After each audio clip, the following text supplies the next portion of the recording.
Assalamualaikum. Hari ini sis nak kongsi resepi agar-agar gudil. Bahan-bahan yang kita perlukan untuk buat agar-agar gudil, kita perlukan serbuk agar-agar,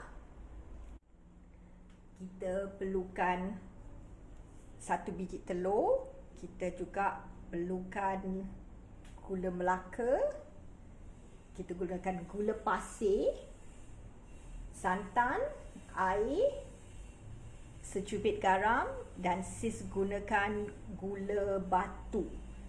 Kenapa sis gunakan gula batu? Fungsi gula batu ni agar-agar kita tak akan jadi berair. Okey, sis gunakan serbuk agar-agar powder ni. Kalau kita baca dia punya instruction kat belakang, dia akan bilang dia punya direction. Dia perlukan air sebanyak 1 liter.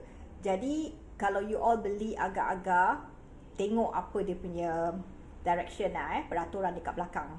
So sis dikatakan ia memerlukan 1 liter air. So apa sis akan lakukan? Sis akan taruh santan sebanyak dalam 150 gram sahaja. Okay, sekarang sis, sebab santan sis 150 gram, jadi sis akan masukkan air sebanyak 850 gram. Okay, sekarang sis masukkan air 850 gram ke dalam periuk. Okay, sis masukkan air sebanyak 850 gram dalam periuk ni. Sekarang sis akan masukkan serbuk agar-agar. Kita jangan onkan apinya Kita masukkan aja serbuk agar-agar dan kita kacau dahulu. Sis masukkan serbuk agar-agar dan sis akan kacau, biarkan ianya rata. Kita kacau dahulu.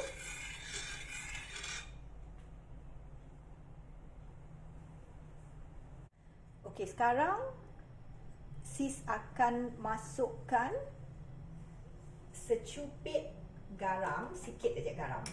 Sikit secubit, biar dia rasa lemak, secubit garam. Sekarang sis akan masukkan gula melaka. Gula melaka ni sis letak dalam 150 gram gula melaka dan sis dah potong dia kecil-kecil supaya ianya cepat cair di dalam agar-agar ni.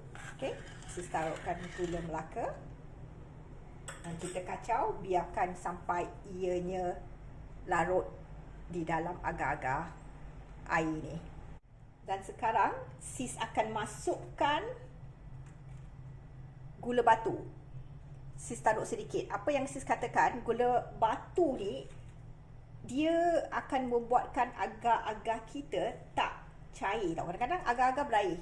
Dan kita akan kacau dia, taruh sedikit aja kacau sampai gula melaka ini larut. Sis akan masukkan gula pasir.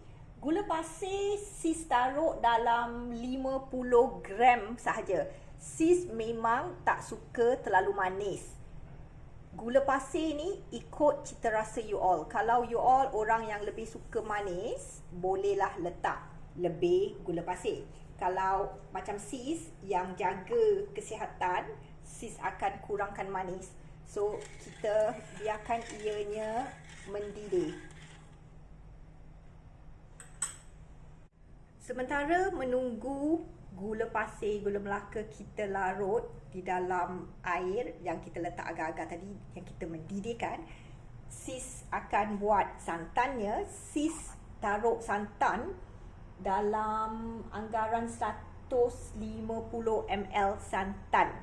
Kita taruh santan, okay, 150 ml, sis taruhkan dalam cawan ni dan sis akan taruh telur ke dalamnya. Okay, sis dah tahu anggaran dia. Ni dalam 150 ml. Okey, santannya 150 ml. Sis akan masukkan telur ke dalam santan dan sis akan kacau dia.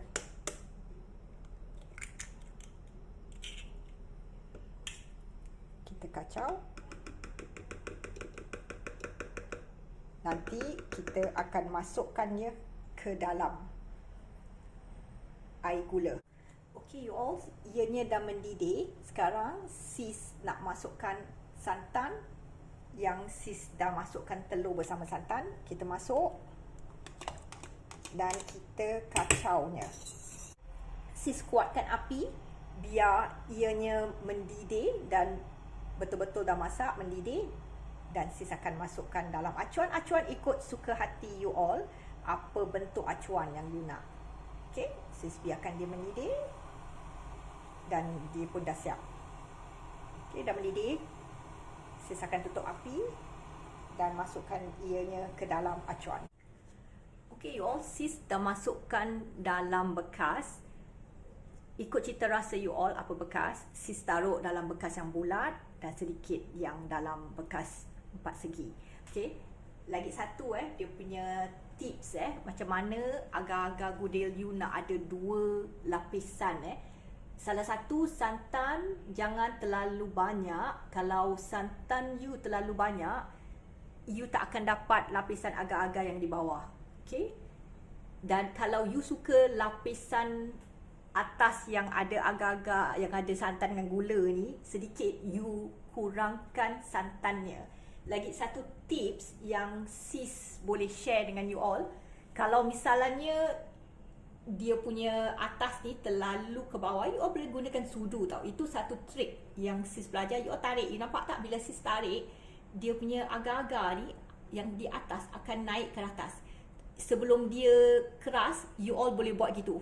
Nanti ianya akan naik ke atas dan agar-agar yang di bawah akan lebih yang di bawahnya. You boleh try that trick, okay? Dan kita biarkan ianya sejuk sebelum kita masukkan ia ke dalam refrigerator atau peti sejuk. Okay you all, agar-agar sis dah sejuk. Sis dah masukkan dalam peti sejuk dan dia dah jadi keras kan. You all boleh nampak kan, just cantik dia punya agar-agar yang atas santan dengan telur dan yang di bawah.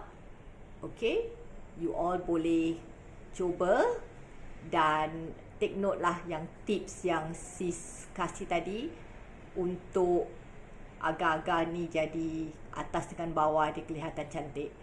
Okay, selamat mencuba dan ingat untuk subscribe, share dan like sis punya YouTube channel. Bye.